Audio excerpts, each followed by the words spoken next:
Kalau memang diri kamu udah bosan dengan banyak motivasi di luar sana yang bikin tambah pusing, ya udah, berarti kamu udah waktunya belajar dari kisah nyata yang dicurhatkan oleh teman-teman kita di Quora. Katakan di komentar, saya mau belajar dari kisah orang lain sebab hidup saya berharga. Yuk kita bahas cerita Quora di hari ini. Ini menarik.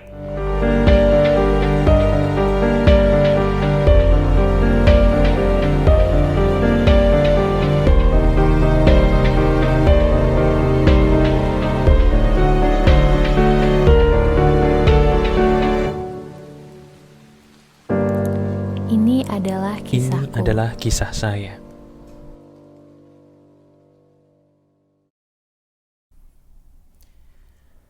Kisah yang akan diceritakan oleh teman kita di Quora ini sebenarnya adalah sebuah kisah yang sangat sederhana.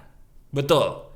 Kali ini saya tidak akan membacakan sebuah kisah yang panjang kali lebar, tapi justru kisah ini sangat pendek, tapi lucunya, anehnya, dari kisah yang pendek ini lagi-lagi sepertinya ini kamu banget. Gini bunyinya. Ada seorang yang dia mencurhatkan masalahnya seperti biasa di aplikasi Quora. Dan tadi saya lagi lihat-lihat aplikasi Quora, tiba-tiba saya menemukan sebuah curhatan yang sangat singkat, padat dan jelas, tapi kok menyedihkan. Gini bunyinya. Ada sebuah pertanyaan di Quora. Pertanyaannya sederhana banget. Kapan kamu merasa duniamu runtuh? Tiba-tiba ada yang menjawab. Dan anak yang menjawab ini sepertinya umurnya nih masih sangat muda. Karena jawabannya betul-betul mewakili jawaban para anak-anak muda, termasuk kamu dan juga saya di luar sana. Kapan duniamu runtuh? Dia berkata, hari ini. Beberapa jam lagi sepertinya saya akan mati. Mungkin besok akan ada sebuah berita di TV, seorang wanita tewas terlindas kereta. Atau seorang wanita loncat dari flyover, atau berita bunuh diri lainnya. Dan orang itu yang bunuh diri adalah saya. Saya sudah muak dengan banyak kegagalan di hidup saya. Kemudian dia memberikan sebuah screenshot, teman-teman. Screenshot atau gambar berupa chattingan WhatsApp antara dia dengan ibunya. Dia chatting begini. Bu, aku mati sajalah, Bu. Terus ibunya berkata, itu urusan Allah, urusan Tuhan. Kenapa kamu mau mati, nak? Kamu nyerah. Kamu tuh baru memulai hidup. Terus si anak ini bilang, Bu, aku tuh udah gagal. Aku sudah gagal menjadi anak. Aku sudah gagal menjadi istri. Aku sudah gagal menjadi ibu. Aku bahkan sudah gagal menjadi manusia. Kemudian ibunya berkata, itu semua cuma bayanganmu saja. Karena kamu akan jadi kesayangan untuk ibu selamanya. Optimis, nak. Sekarang kamu pulang ke rumah karena kamu dicintai oleh ibu. Selesai. Teman-teman, kalau sampai sini aja, mungkin kamu akan sedikit mengernyitkan dahi. Iya, mengernyitkan dahinya ini bukan karena kisahnya ini sangat mungkin aneh, tapi justru kok kayaknya saya pernah loh mas berada di posisi dia. Atau bahkan mohon maaf ya, saat ini diri kamu sebagai sahabat saya sedang dalam posisi yang betul-betul kayaknya pengen banget mengakhiri hidup deh mas. Bukan karena apa-apa, tapi karena saya merasa gagal dalam segala hal. Nah itu dia. Itu yang akan kita bahas di hari ini. Pernah gak sih kamu seumur hidup ngerasa jadi orang tuh kok gagal banget gitu loh? Udah berusaha menjadi orang yang terbaik. Udah berusaha jadi orang yang pengen banget membahagiakan semuanya. Tapi kenapa salah terus? Sampai akhirnya kamu berkata, kok saya ini jadi orang gini banget ya?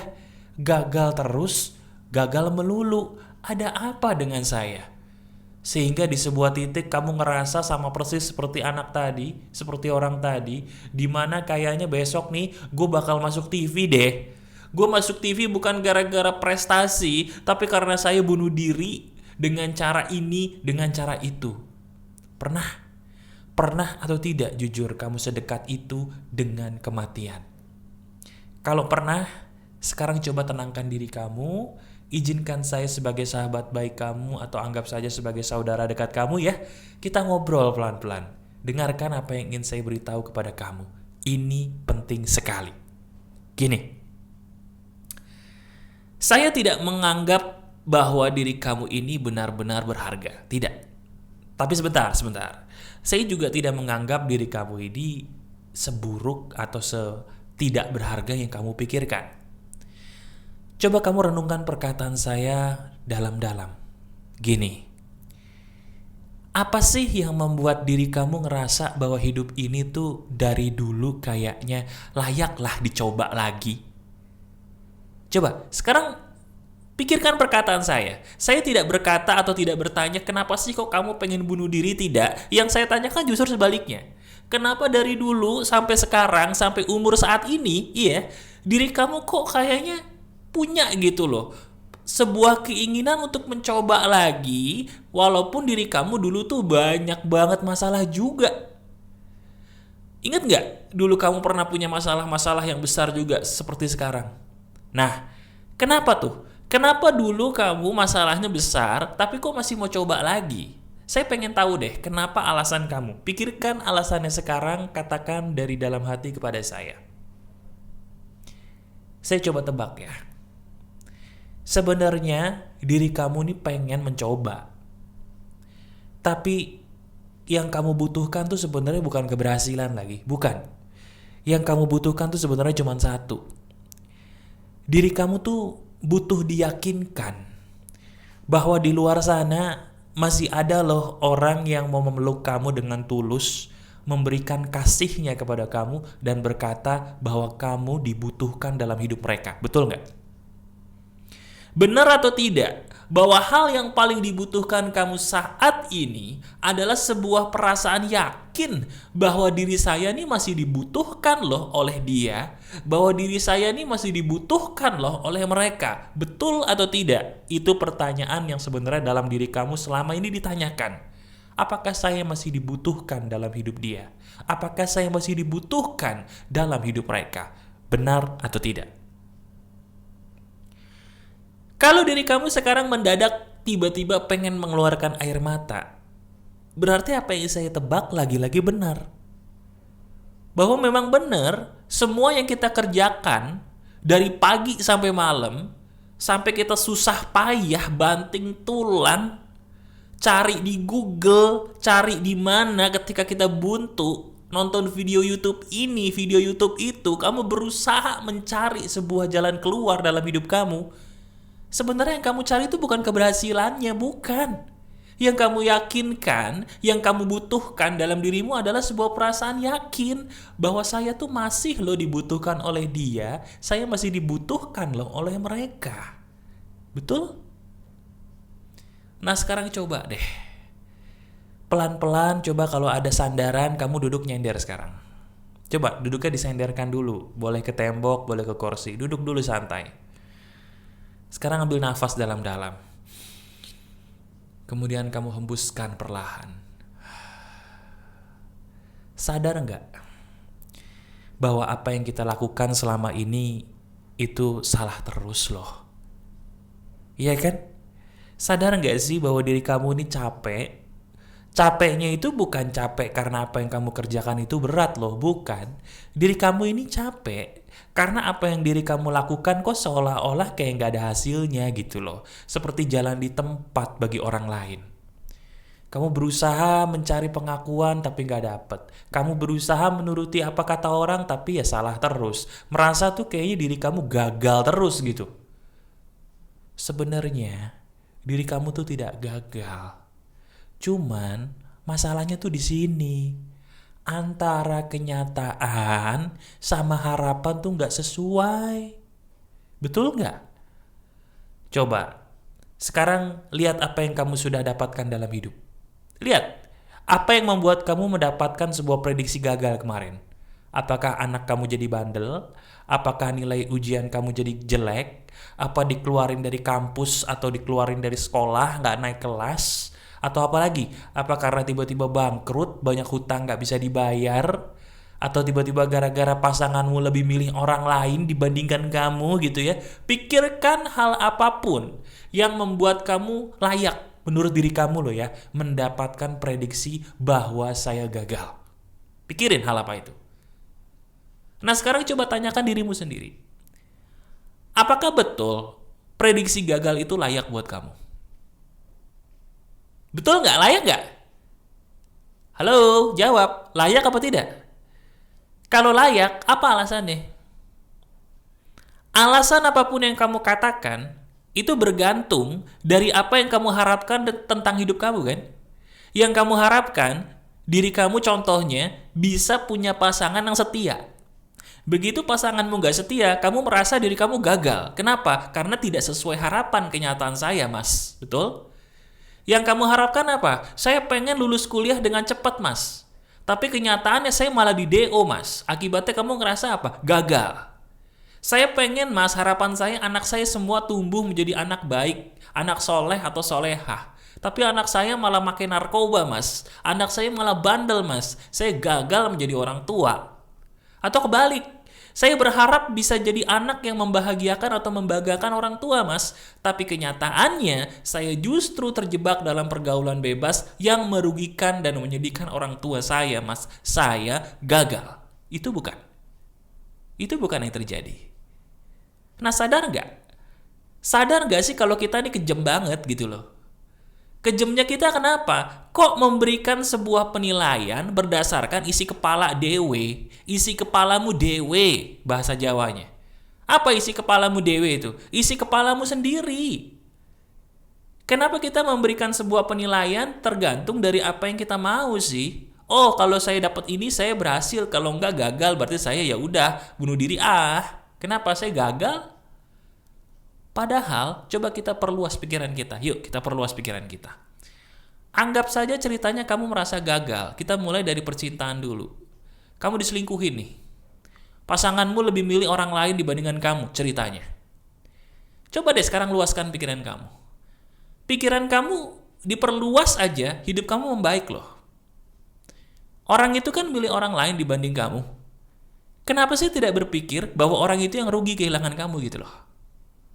Tahu dari mana bahwa dia yang beruntung memilih orang lain? Kenapa nggak kamu perluas pikiranmu bahwa diri kamu kan orang baik nih. Diri kamu luar biasa. Nggak mungkin orang jahat dengerin pagar kehidupan. Ya nggak mungkin lah. Diri kamu dengerin pagar kehidupan, berarti frekuensi kita sama. Sama-sama orang baik. Sama-sama orang pengen jadi orang baik. Betul. Lah kalau orang baik, akan selalu didekatkan dengan orang baik juga dong. Berarti kalau dia lebih milih orang lain, berarti dia butuhnya orang jahat, bukan orang baik, bukan kamu. Sadar? Nah, bagaimana kalau saya jadi anak yang gagal, Mas? Saya nggak bisa membanggakan orang tua saya tuh gagal banget, Mas. Oke, luaskan lagi pikiran kamu sekarang. Perluas lagi. Diri kamu merasa tidak bisa membahagiakan orang tua hanya karena diri kamu jadi anak bandel. Oke. Sadar nggak sih? Kalau semua orang itu butuh bandel dulu untuk tahu gimana caranya jadi orang baik. Teman-teman, orang itu kadang-kadang suka salah tafsirnya gini. Emang benar Tuhan itu suka sama umatnya yang baik. Tapi itu kurang luas tafsirannya. Tafsiran yang paling betul adalah Tuhan senang kepada umatnya yang baik, tapi Tuhan tidak pernah membenci umatnya yang nakal. Tuhan cuma sedih kalau ngelihat umatnya tuh nggak inget balik. Tapi kalau kamu inget balik, itulah yang diinginkan Tuhan. Oke, diri kamu sekarang ngerasa gagal karena belum bisa membahagiakan orang tua. Diri kamu masih hidup nggak? Masih hidup? Masih bisa nggak melihat orang tua kamu? Kalau masih bisa, masih ada waktu kan? Kenapa nggak coba lagi sih? Kenapa mengakhiri itu semua seolah-olah besok tuh udah hari terakhir gitu loh? Emang sutradara kehidupan kamu tuh siapa sih? Tuhan atau kamu? Kenapa kok kayak ini kita dengan sombongnya mengatakan bahwa hidup saya pasti berakhir besok? Hei, siapa kamu? Siapa kita? Betul? Ya tapi Mas, orang tua saya sudah tidak ada. Oke, orang tua kamu sudah tidak ada. Tapi diri kamu masih hidup tidak? Masih. Sadar nggak kalau doa yang paling ngebantu orang tua di alam sana adalah doa dari anak-anak yang baik. Doakan mereka. Doakan mereka selagi kamu masih mampu. Itu sangat berguna loh bagi orang tuamu jikalau mereka sudah tidak ada. Bener ini. Doa dari anak yang soleh itu sampai kepada orang tuanya dan sangat membantu mereka banget loh. Ayo dong doain daripada menggerutu. Sadar? Kan masih ada waktu. Apalagi coba gagalnya?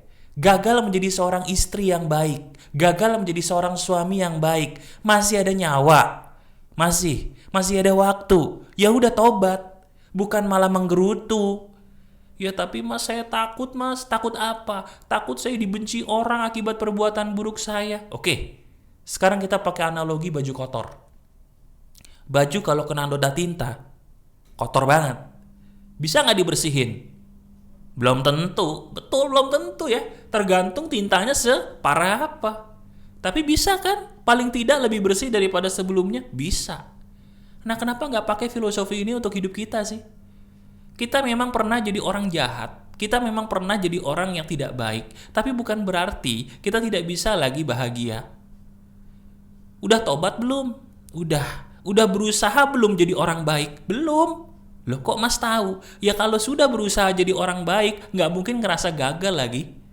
Orang yang ngerasa dirinya gagal itu kerjaan orang-orang yang tidak mau menghabiskan waktunya untuk berbuat baik. Malah melongo, menangis, kenapa kok saya jahat banget jadi orang. Hey, halo, itu kerjaannya setan tuh. Setan tuh paling seneng kalau umatnya tuh menangisi kehidupannya gara-gara masa lalunya yang kelam dan lupa berbuat baik. Tuh setan seneng banget tuh. Gara-gara menangisi masa lalu yang kelam dia lupa sedekah. Gara-gara menangisi masa lalu yang kelam, dia lupa nolongin orang di kiri kanannya. Dia lupa nolongin tetangganya. Dia lupa ngasih makan hewan peliharaannya. Dia lupa mengasihi orang-orang di sekitarnya. Lupa dia. Kenapa? Menggerutu, menangisi. Kenapa ya kok saya jahat banget? Kena deh jebakan setan. Sadar nggak? Sadar nggak? Lah kita kan gitu.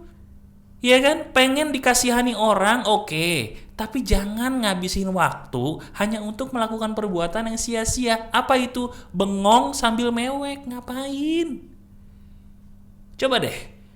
Sekarang gini. Kalau kamu benar-benar sahabat pagar kehidupan, saya punya sebuah cara yang harus kamu lakukan.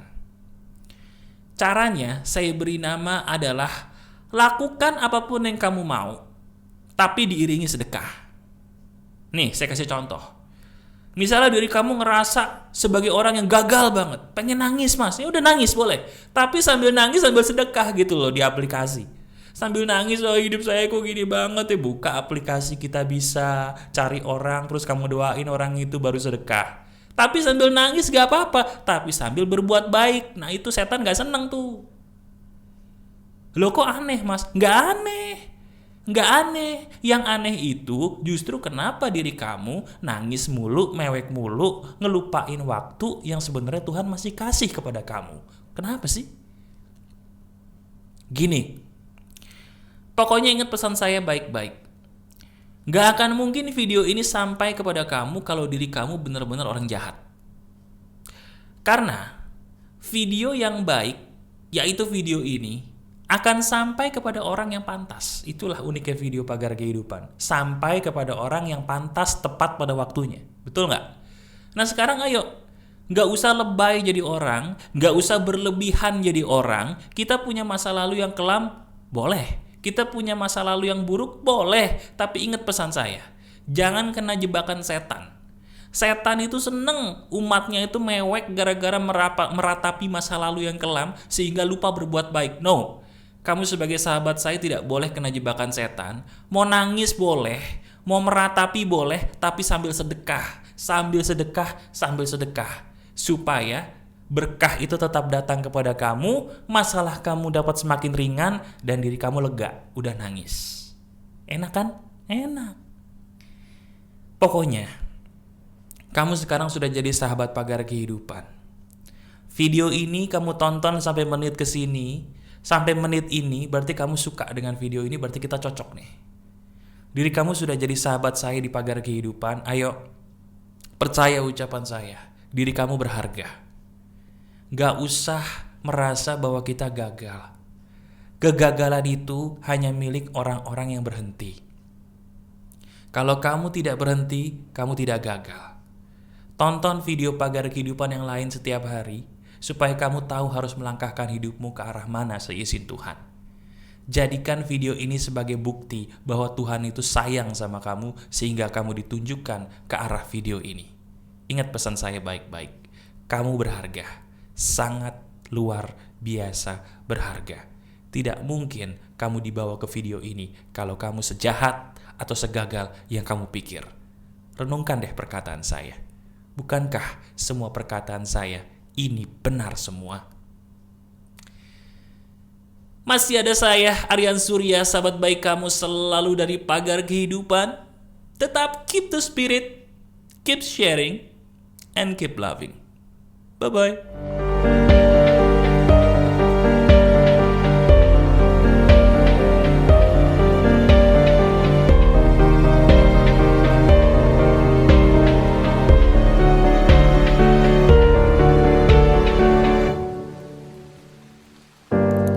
Ini adalah kisahku. Ini adalah kisah saya.